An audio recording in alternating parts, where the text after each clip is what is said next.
I first saw Bhagavad Gita when I ran into the devotees in Boulder, Colorado. I had dropped out of University of Notre Dame because I realized that my desire was to make people happy. But I had no happiness, so how will I do that? And I realized that I was studying sociology because I thought better than chasing after money for the rest of my life, I should try to help people. But I realized that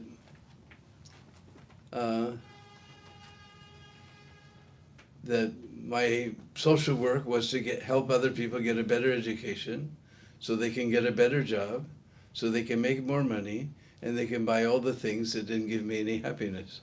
In other words, as frustrated as I am, I'll make other people that frustrated. So I was very confused at that. I didn't know what to do. And we lived here. We saw the devotees once, but we never came to the temple here. We were on 533 East 13th Street, between the same blocks as, Tompkins Square Park, but I never ran into the devotees, unfortunately. One time, I saw them in Cooper Square chanting Hare Krishna. They're just passing through. But anyway, in Bhagavad Gita, when I ran into the devotees in Boulder, they gave me a Bhagavad Gita, and there I read, Prabhupada gave an example. It's just like you have a bird in a bird cage. You can make the bird cage out of silver. You can make it out of gold. Just imagine at today's prices. You can put nice carpet, you can put a nice TV set, but unless you give some food to the bird, he'll be unhappy. He'll never be happy. Same way, this body is like a cage, and inside this soul is sitting like a little bird. And we can do everything, give facilities to this body, but unless we give some nourishment to that soul, he'll never be happy. And I said, oh, this is the knowledge that I was looking for. I never went back to the university. I became student of Bhagavad Gita and disciple of Srila Prabhupada. So, Om Jnana Timirandasya Gyananjana Shalakaya Chaksurun Militam Jena Tasmai Sri Gurave Namah Sri Chaitanya Manobhistam Stapitam Jena Bhutale Swayam Rupa Kadamayam Dadati Swaparantikam Jai Sri Krishna Chaitanya Prabhu Nityananda Sri Advaita Gadadhar Shivasari Gaur Bhaktivinoda Hare Krishna, Krishna Krishna, Hare Hare, Hare Rama, Rama Rama, Hare Hare. Panchakalpatrubhyascha kripa sindhu vacha patitanam pavanebhyo Vaishnavebhyo namo namaha. So as part of my career in Krishna consciousness, I was the temple president of a temple in the northwest corner of America called Portland. And at that time, just across, Portland's right at the top of the state, and it's divided from Washington State by the Columbia River. And the other side, a little ways not far from the temple, there's a village called Kelso. And Mukunda Maharaj, well, at that time he was a Das Adhikari, was living there with his wife Janaki. And he had a job, and he used to come every so often to the temple. And then he would tell me stories from the very beginning of Krishna consciousness. And he told me how he ran into Prabhupada, because he was not far from the Bowery. We know that Prabhupada left Dr. Mishra's place because he wanted his own place, and he moved to the Bowery. And the young people at that time were more receptive than the old fuddy-duddies uptown New York. So somebody told him, and so he wasn't far from there, a couple of streets over from there. And he was in a band, and they were just beginning popular. And he was just beginning to feel the pinch of material success. He said Prabhupada came into his life perfect time. Because before, when they were starting out, they would jam together. They just, do whatever they wanted and play whatever they wanted. Now there was contracts to negotiate and contracts to sign, and then the people wanted you to play this and they want you to play that. he was feeling the pinch. His heart was just getting pinched by material success, so-called success. And somebody told me that over on the Bowery, there's a Swami from India teaching Sanskrit. Because I guess one time Prabhupada also was teaching Sanskrit. So one day he decided to go over there, and he walked down to the Bowery. I don't know what the Bowery's like now, but that was the bowels of New York in those days. So, and he found the building, and one person he had come from California, and he was an artist, and he rented a AIR loft. I don't know if they still have them, huh? No. Those days, were artists in residence loft, because it was big, wide space and lots of light and airy, and you could paint. So, because he gotten a big inheritance from his parents, so naturally he had money, so naturally so many people became his friends, so-called. When he realized he was being ripped off by all his friends, he gave up the idea of becoming an artist in New York, and he gave the apartment to Prabhupada, but unfortunately he gave it to some other of his friends also, that they could also stay there. And the rent was already paid till the end of the year. So Prabhupada moved in there. So Mukunda found the place, and the whole front of the place, we came in the door, it was all these drunks, drunken bums. And if you drink a lot, then it has to come out somewhere. And once you're drunk, you're lazy. You don't want to go anywhere. So they just would go behind the staircase. So he opened the door, and a wave of stale urine smell hit him. And he had to step over all these bums. First, for Prabhupada, they were very respectful. They would get out of the way, and they would, go like this, Swamiji, come, But he had to step over the bums, and he had to go up this staircase with this horrible smell of stale urine.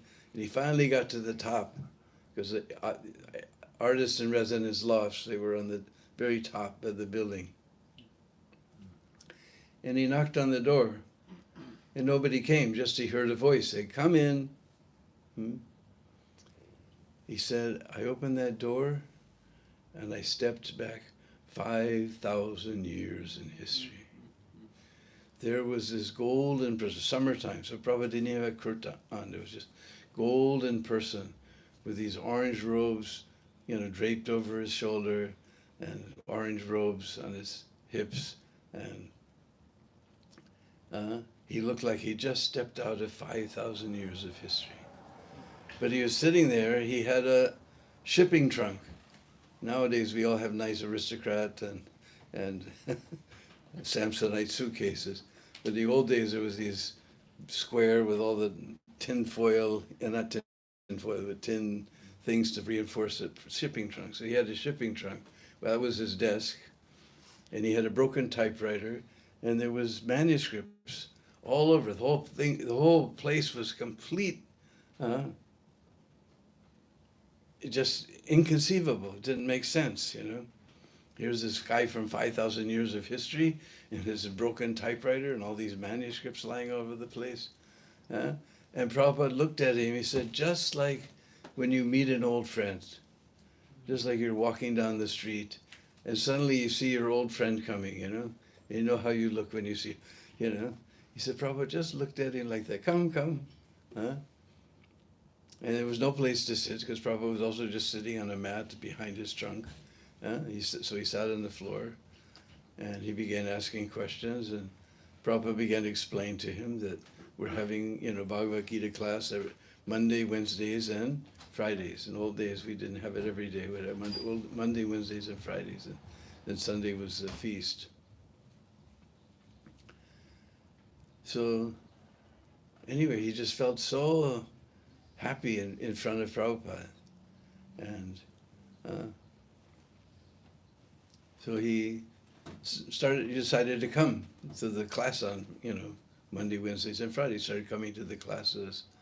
And then at some point he decided that Prabhupada was his spiritual master. And then if you've read the Leela-mrita, you know that those other boys who also could stay in that apartment, one of them took some LSD and went crazy, and he threw a bar of soap at Prabhupada and screamed at him, and Prabhupada just grabbed all his things. He ran down to the street, and he didn't know whether to go left or right. And New York is not the place you want to be if you don't have anywhere to be, anywhere to stay. Prabhupada just looked left. He didn't know whether to go left or right or where he was going to go. Somehow, he had the phone number of one of the original devotees. That time he was known as Cleaver. He later became Karlapati. And he was living nearby somewhere. So he went to the phone booth, if you remember those things. We were just in London. Out of all the thousands and thousands, they kept over 3,000 of them just for the character, the big red phone booths. So he called Karlapati. Karlapati said, I'll be there in 10 minutes, So Karlapati took him back to his apartment. Now Karlapati, he was an Afro-American devotee, and he had a white wife who was this is beginning of feminist. She was super feminist, and she did not like Prabhupada at all. Because first of all, she saw her husband was getting interested in whatever this guy is teaching, and taking it away, that was taking, the time that he could spend with her, he was spending with Swamiji, so it was very tense. But he explained everything to Cleaver, and Prabhupada slept on the couch out in the living room. And it was very uncomfortable. You can imagine he had to go and use their bathroom, and very uncomfortable situation. So somehow or other, Mukunda, he was considered like a leader in the group of people that was coming. So they decided one Saturday morning that let's go see Michael. His name was Michael Grant. Let's go see Mike and see what he can do. So somehow they came there. It must have been 7 or 8 o'clock in the morning, which in those days was an ungodly hour. 9 o'clock we'd peek out. Oh my God, the sun's out. Pull the covers over our head. So, and all night long they had been practicing, and they had guitar chords and amplifier chords all and sheet music all over the apartment. And he opened up the door, and there was Karlapati with Swamiji. And he was like shocked, So immediately he invited Prabhupada in. And Prabhupada could see that he was a little bewildered. He said, it is proper, because he was just beginning to understand. Prabhupada is my spiritual master. Now my spiritual master come to my house. What do I do? And Prabhupada said, it is proper when the spiritual master comes, you offer some fruit.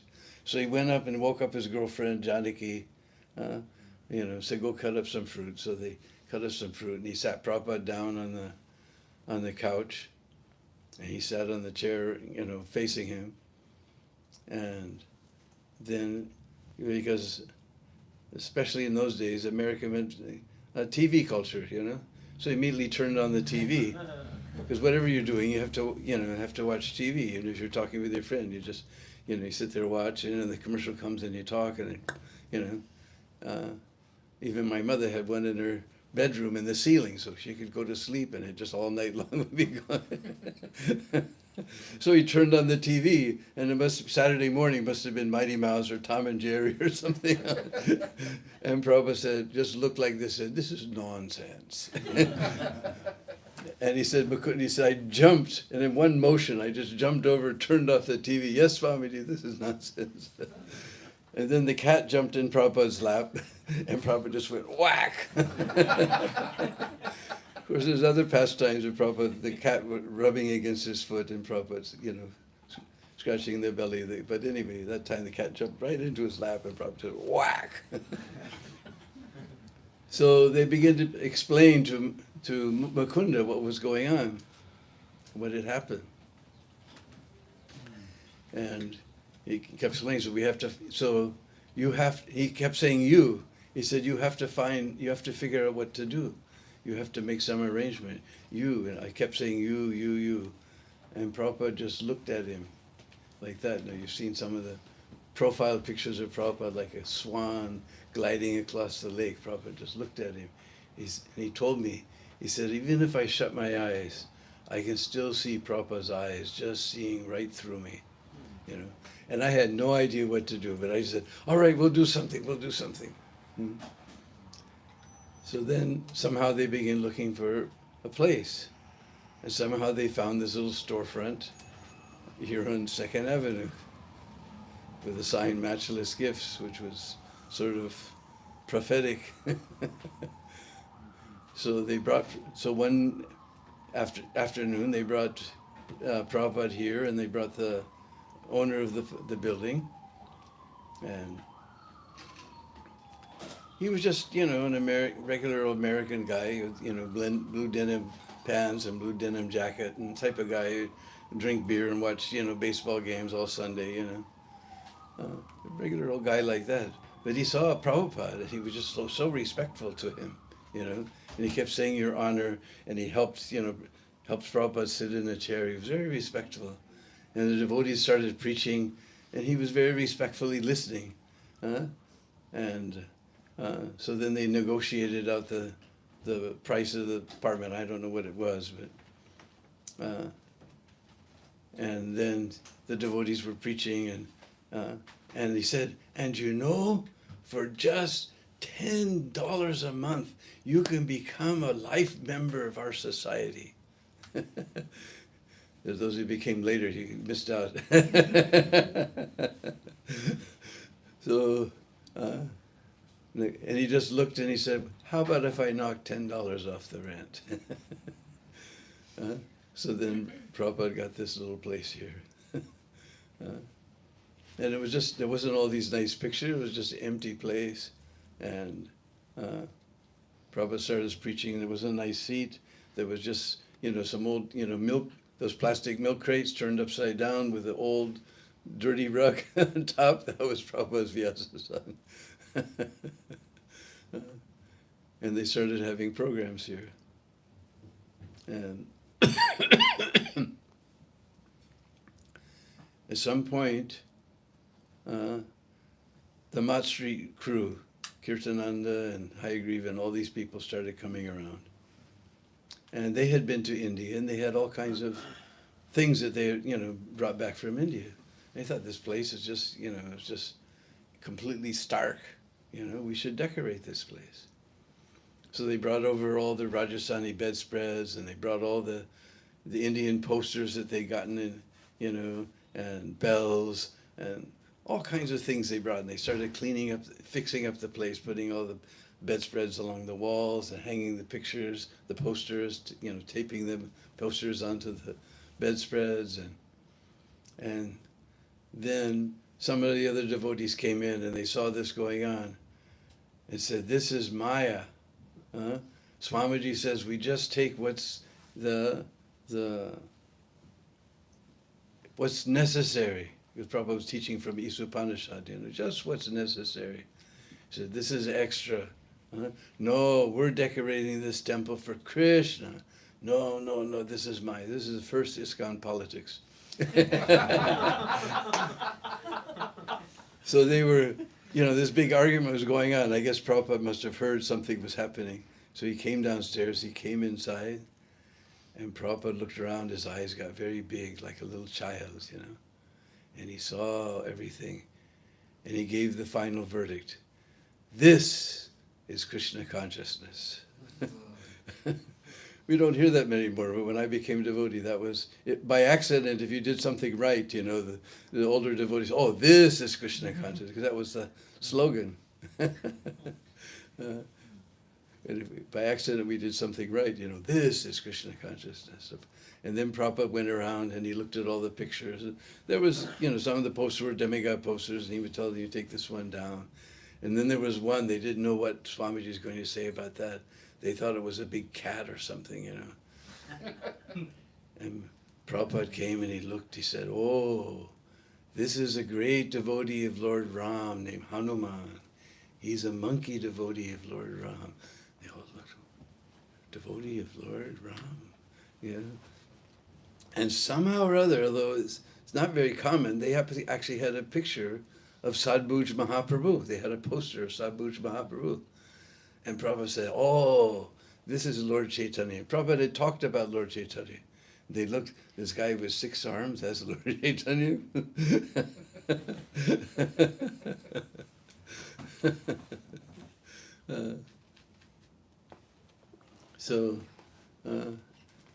Then finally it was decided that they would take initiation. One batch got initiated, and then there was I guess they were the second batch, Mukunda and a few other people.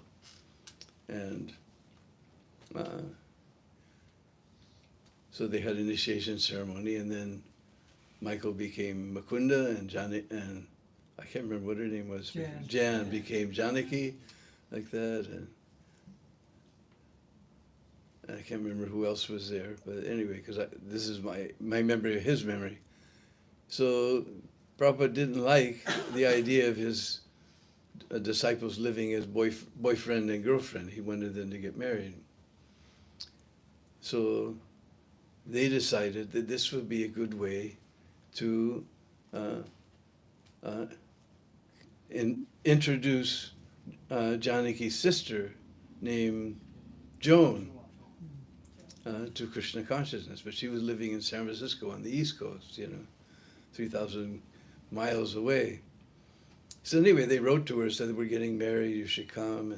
And so at that time, I will switch over, because we were there, and for a while, Jamuna had an ashram in southern Oregon, and we were there for they installed her deities, Radha Banabihari.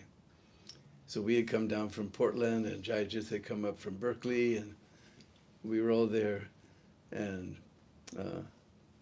my wife was 6 months pregnant, but she wasn't going to miss the opportunity. She just jumped on a bus and went there and stayed with her, and she learned how to cook so many things.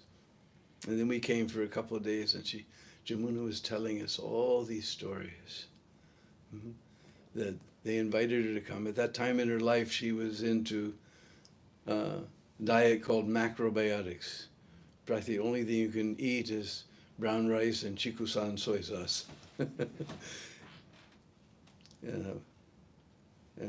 What did they call it? If you don't eat something, if you don't eat following his diet, you're mapaku or something. I can't remember. Sanpaku, yeah. So, and ghee, butter, sugar, all these things are the maha elephant aparad. So they picked up Jamuna at the airport, and they brought her here, and they went up to Prabhupada's room, and he had cooked a nice feast.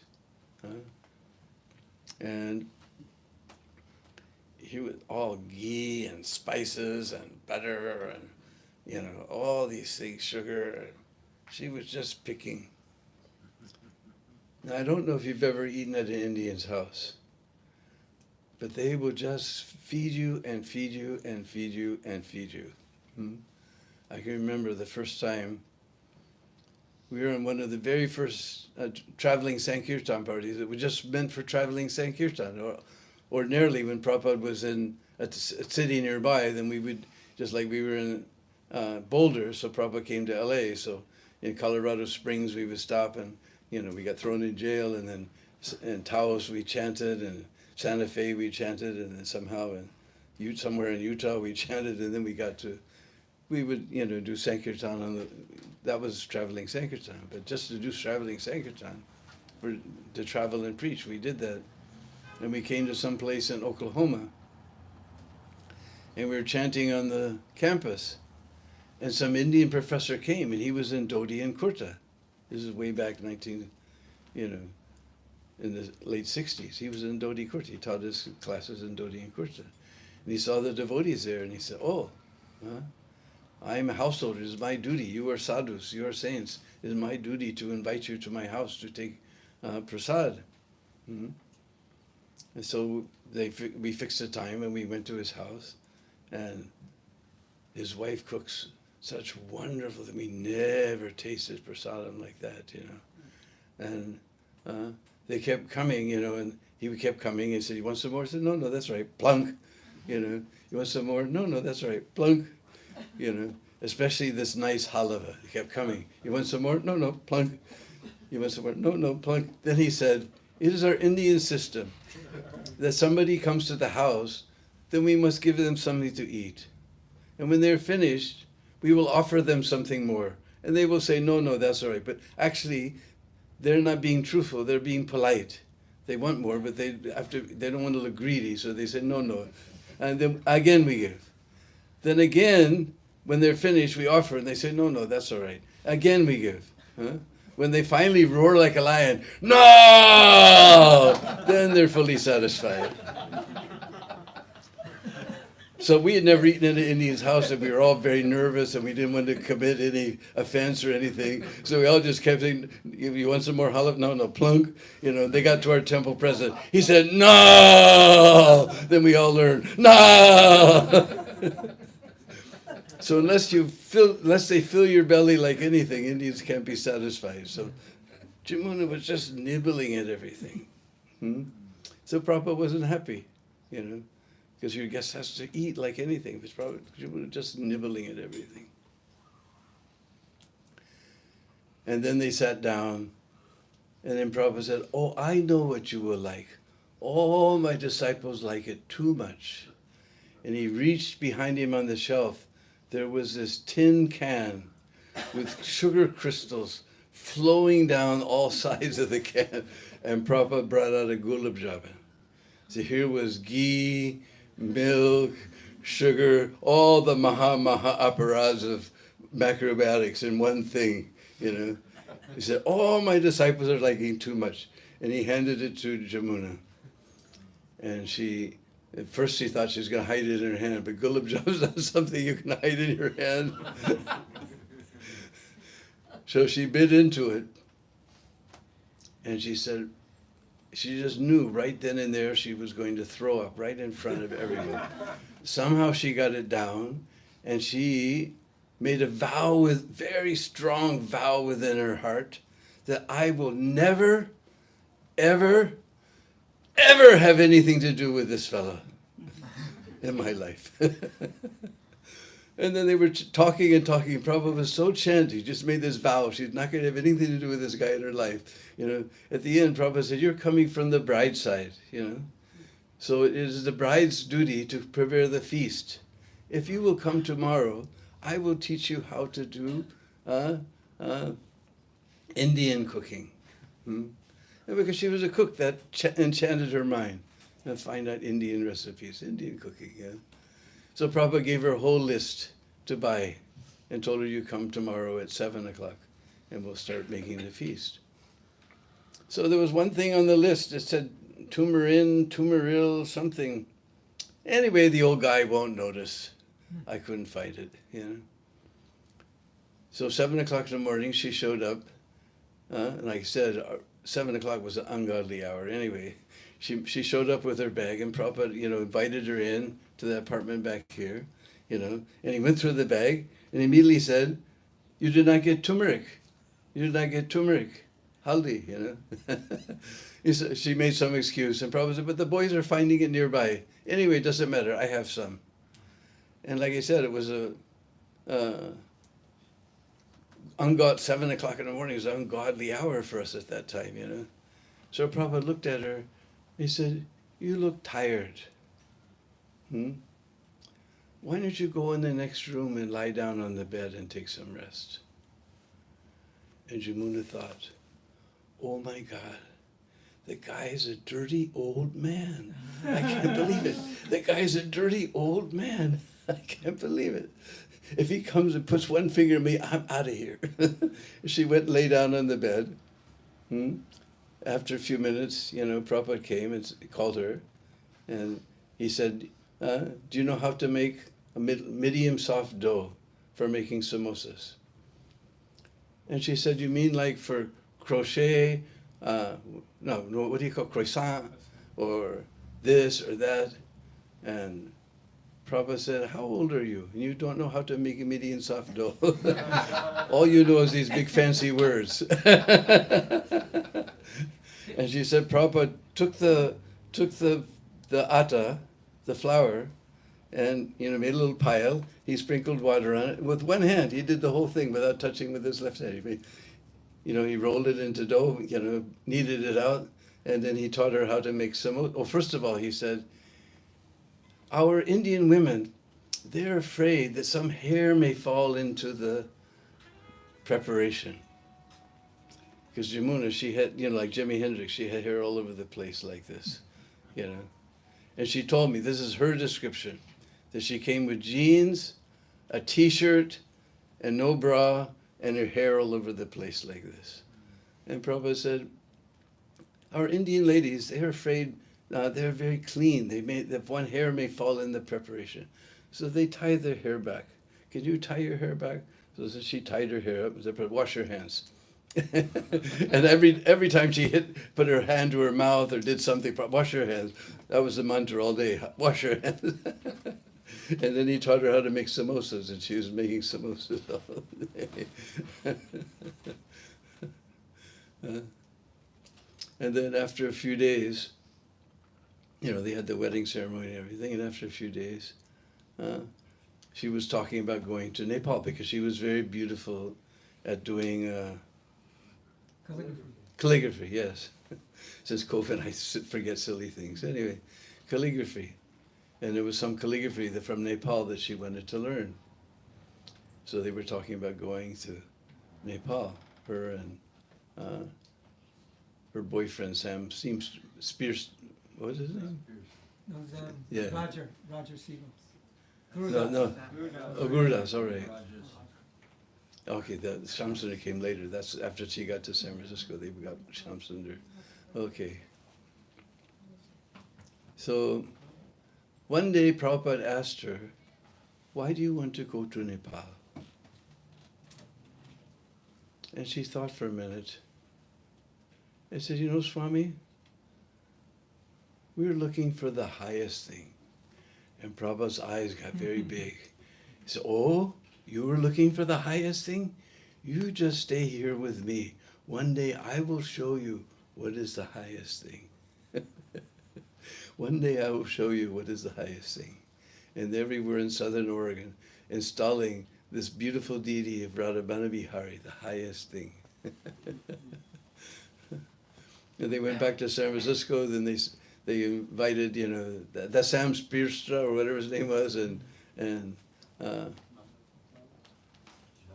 Malati, and all their friends, and somehow they, on, what street was that?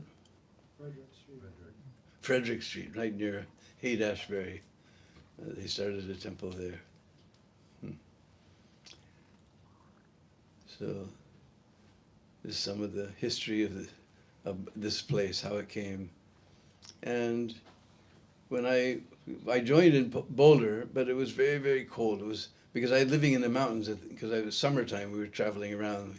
And I decided that the mountains above Boulder, that was, what the Christians call heaven, what the Hindus call Swarga, what the Buddhists call Nirvana, this is it.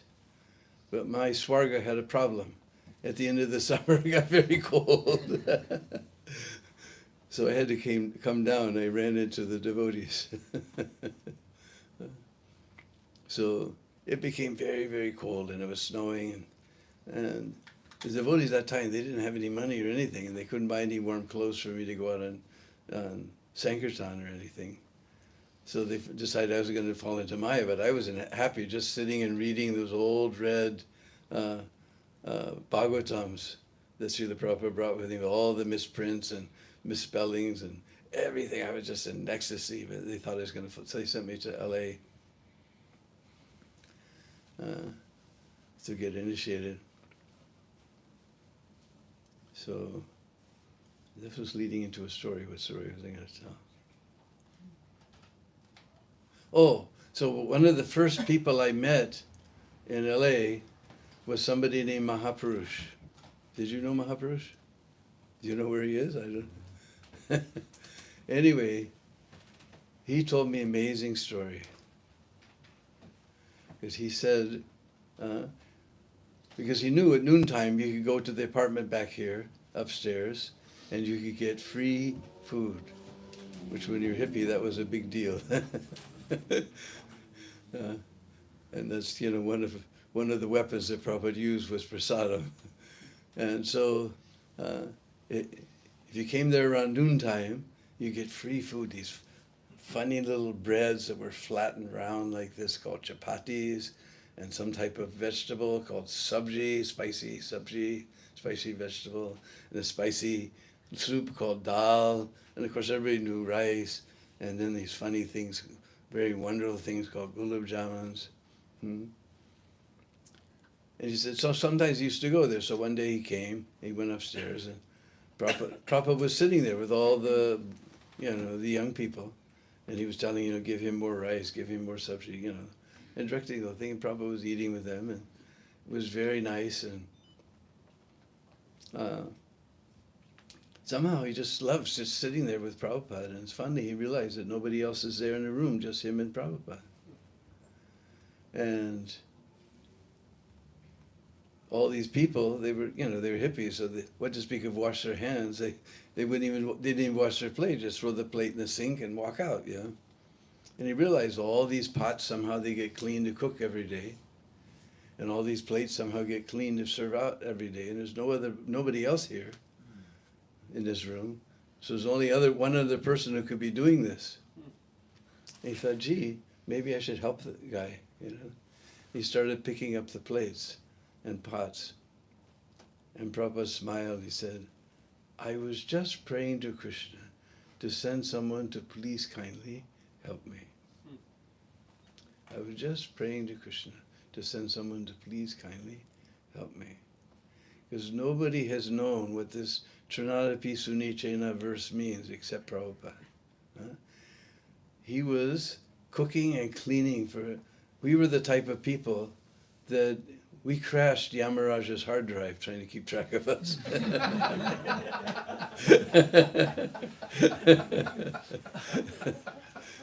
And Prabhupada was cooking and cleaning up after these people because he just knew somehow or other they eat prasadam and they chant Hare Krishna, they'll become purified. Because just like there's one verse in Bhagavatam when Sati goes to Daksha's sacrifice and she sees her husband is not invited. And she becomes very upset and says, that you, even if there's a mountain of good qualities, you find out one bad quality and magnify it. But my husband, Lord Shiva, even if there's a mountain of bad qualities, he finds out one good quality and expands it. I always felt that verse describes Prabhupada. We were mountains of bad qualities. But somehow or other, there was this little tiny spark in our heart. We wanted to know what life was all about. What is the purpose of life? Because I remember just before I came down from the mountains, it was a full moon, it was my birthday. I went on top of the mountain, and you know how the stars and moon and everything is so bright in the mountains without any light pollution. We took some certain substances, and the light of the moon was coming down, and as we were speculating at the speed of mind, my friend, his name was Sunshine. It didn't have anything to do with the sun. Those of the era will understand. And we were speculating at the speed of mind, and our idea was that God was the great white light, So all this white light was pouring down from the moon, and I was thinking, wow, I'm going to see God any minute. I'm going to see God. And all of a sudden I peeked, and everything turned around. I was seeing what God was seeing. Here's this dirty hippie standing on top of this rock, staring at the moon, stoned out of his mind. And I said, my God, 2 decades. That was my 20th birthday. 2 decades I've been in this world. I don't know who I am, where I'm going, or what I'm supposed to be doing.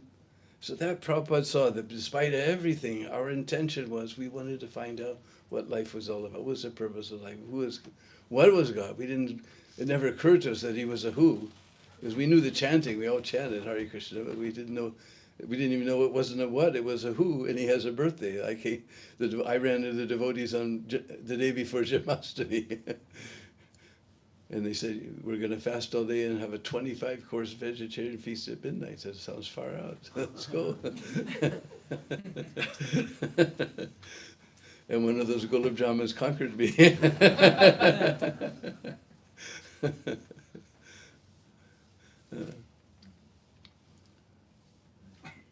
So there was one devotee, he's no longer in this world.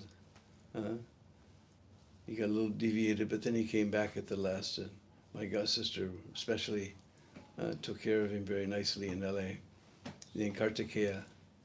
And he was Prabhupada's, he was cooking for Prabhupada.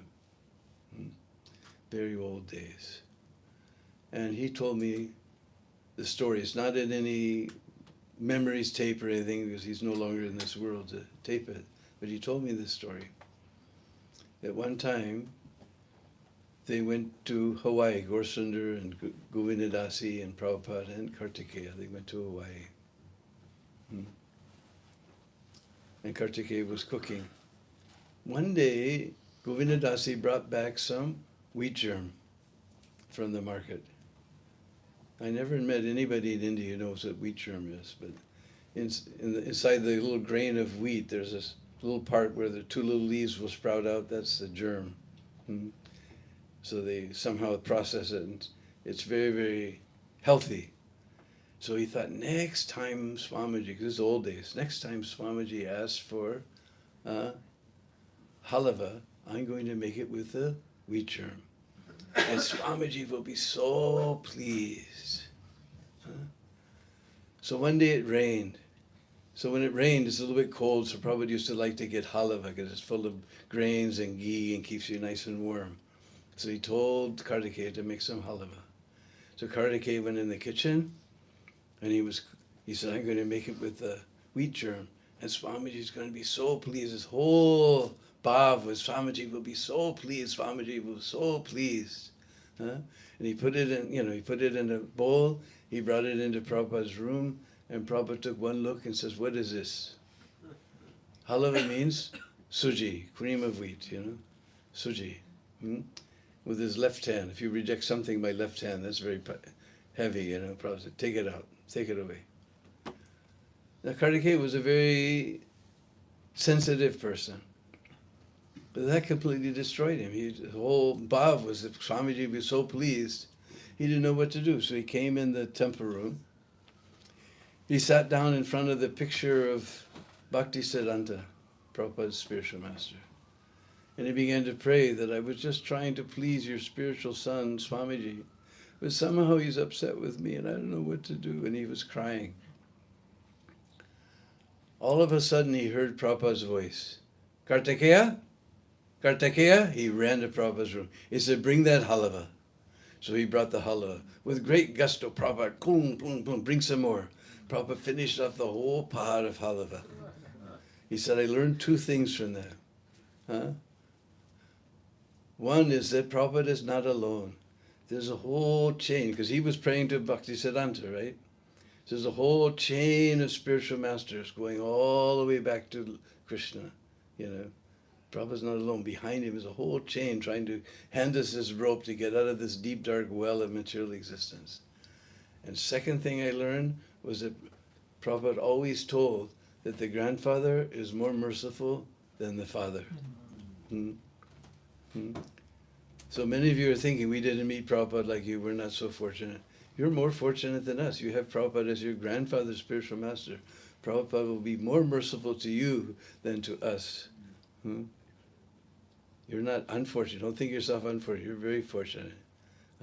And we see the second generation is doing so many marvelous things. I'm traveling around the world and seeing so many marvelous things that they're doing. I don't have a clock. I don't know. I will go on forever. Aside from Krishna, this is my favorite subject. One more thing. My temple president was a devotee from 26 Second Avenue named Harinama. And he taught me a little song. This is from old days. One of the first Krishna conscious songs that we made in English. Chanting in your city, chanting in your town, Prabhupada has told us to spread this chanting round, chanting in your city, chanting in your town. Prabhupada has told us to spread this chanting round. This is the age of Kali. It couldn't get much worse. No, your city's made of iron, concrete, stone, and glass. What hope is there for the future with such an ugly past? Chanting in your city, chanting in your town. Prabhupada has told us to spread this chanting round. This is the age of Kali. It couldn't get much worse. But Prabhupada's the guru of the whole wide universe. Chanting in your city, chanting in your town. Prabhupada has told us to spread this chanting round.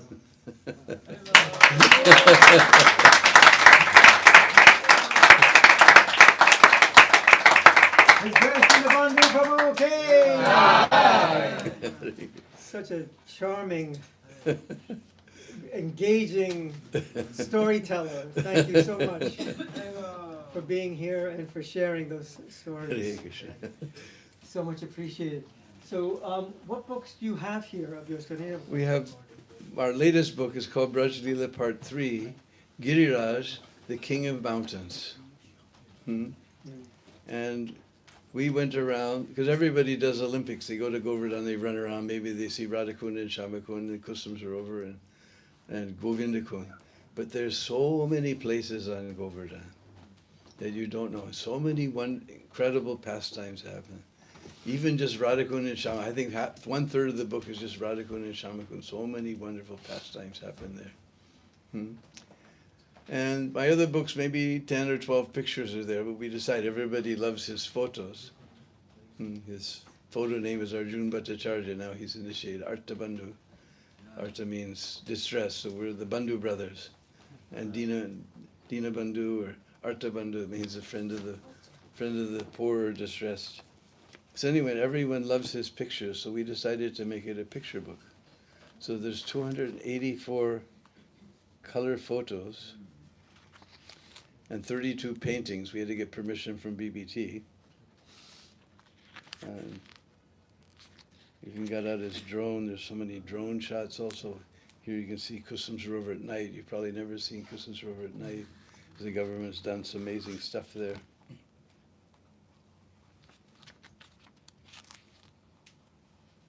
So 284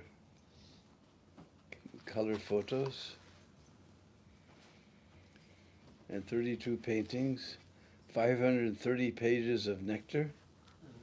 We even went to Narayan Bhatt Goswami's Braj Bhakti Vilas, and he describes the whole of Braj, well, the mantras, the pranam mantras and achman mantras, and we found so many places. He gives achman mantras and pranam mantras, and nobody knows where they are in Govardhan. Even 500 years, so many places disappeared. So now we have a printed and visual record of all the places on Govardhan. You can't imagine, you'd be amazed. For several years we were just researching and searching, so this is the fruit of that research. So we're only asking small donation, $25. And we can accept online and credit cards and so many things. Okay, if you're interested in the book, you can see Prabhu in the back and thumb through the book and check it out. And I'm here to sign it if you take a copy. Very good. And I mentioned in the introduction that Deena Bandhu Prabhu is renowned for the tours he gives in Vrindavan. But he's not a tour guide. He brings you to these holy pilgrimage sites and he makes them come alive for you. It's engrossing. And that's reflected in his writing. So thank you for that. I wanted to mention that in looking around, you may see a few things that look a little odd, or certainly different, like why is there a turntable over here? Is it not 2025? Well, we're in the middle of renovating the place, so it's not 2025. We're transforming the space so it looks the way it did when Prabhupada was here in the 1966-1967 period. And sure enough, there was a turntable there, and the madrasas and these paintings, which are just coming up. All these transformations are happening in accordance with the vision of His Holiness Radhanath Swami. Executing that vision is a team of very committed devotees who are losing their hair trying to get this together in time so the devotees can enjoy it. And that effort is headed by two other disciples of Srila Prabhupada who we are graced to have with us today, Adi Dev Prabhu and Vanu Dev Prabhu.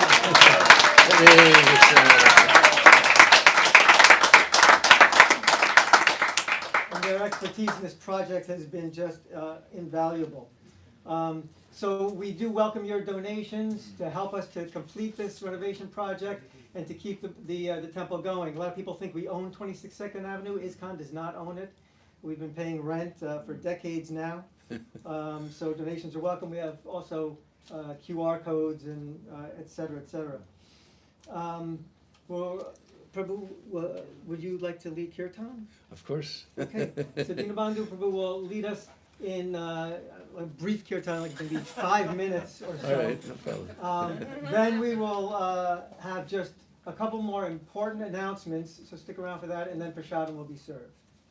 Okay, the sanctified meal, which will be all vegan in case that's a consideration for you. Okay?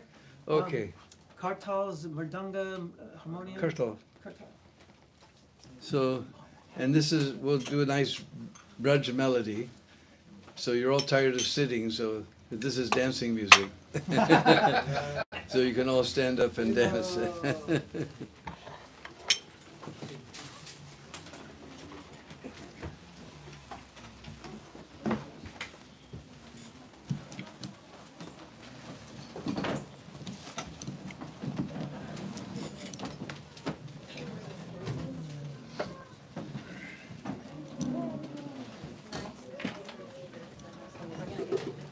Oh, that's heavy, yeah.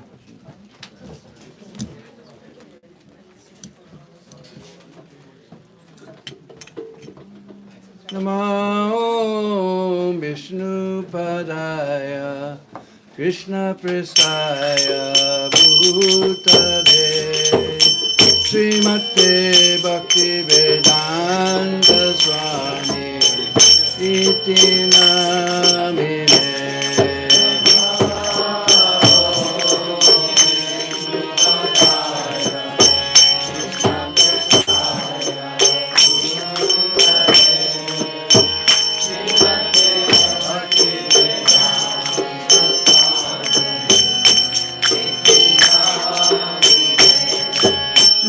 Namaste Saraswati Deve Gauravani Pracharine Nirvishesha Shunyavadi Pascharisitarine. Namaste Saraswati Deve Prabhupada. Divine grace.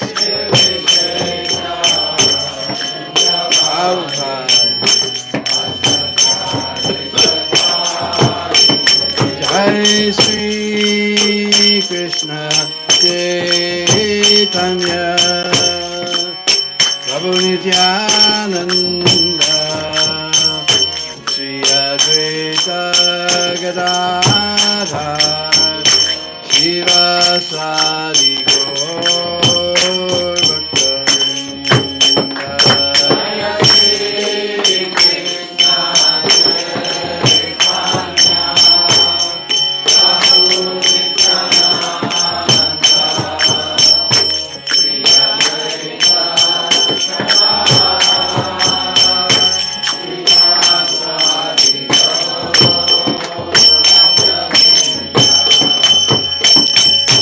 Sadi Hare Krishna, Krishna Krishna, Hare Hare, Hare Rama, Rama Rama, Hare Hare. Hare Krishna, oh. Krishna Krishna, Hare Hare, Hare Rama,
Brajabhumi Vrindavan Dham ki, revealer of the holy Dham, Srila Prabhupada ki, Jai Jai Sri Radhe.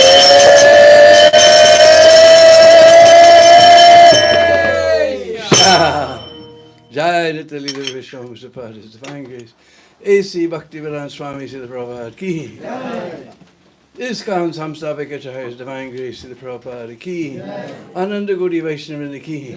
Sad Goswami Prabhu ki. Namacharya Srila Haridas Thakur ki. Prem se Goho Sri Krishna Chaitanya Prabhu Nityananda Sri Advaita Gadadhar Srivasadi Gaur Bhaktivinoda ki. Sri Sri Radha Krishna Gopa Gopi Go Shama Kund Radha Kund Giri Govardhan ki. Brajabhumi Vrindavan Dham ki. Sri Navadip Maya Pradham ki. Sri Jagannath Puri Dham ki. Gangamaya Jamunamaya ki. Srimati Vrindadevi Tulsi Maharani ki. ISKCON Second Avenue ki. Jai Gaur Premanande. All glories to the assembled devotee. All glories to the assembled devotee. All glories to the assembled devotee. All glories to Sri Guru and Gauranga. Glories to you, Srila Prabhupada. Grace Deena Bandhu Prabhu ki. Srila Prabhupada ki. Jai. Okay, once again, thank you so much for being here. Final announcement of the evening. Two wonderful devotees who offer so much service to this tirtha and other tirthas as well are sharing a birthday today. So let me hear three very loud Hari Bols for His Grace Nadi Kishore Prabhu and His Grace Soham Prabhu.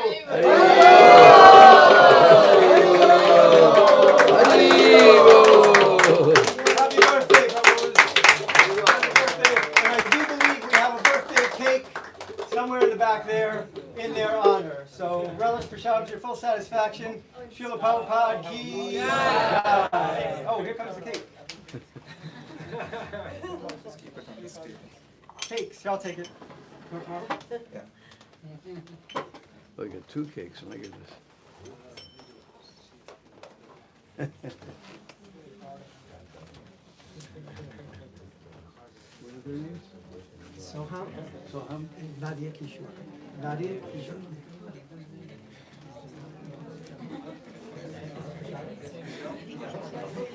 Hare Krishna to you, Hare Krishna to you, Hare Krishna, Hare Krishna to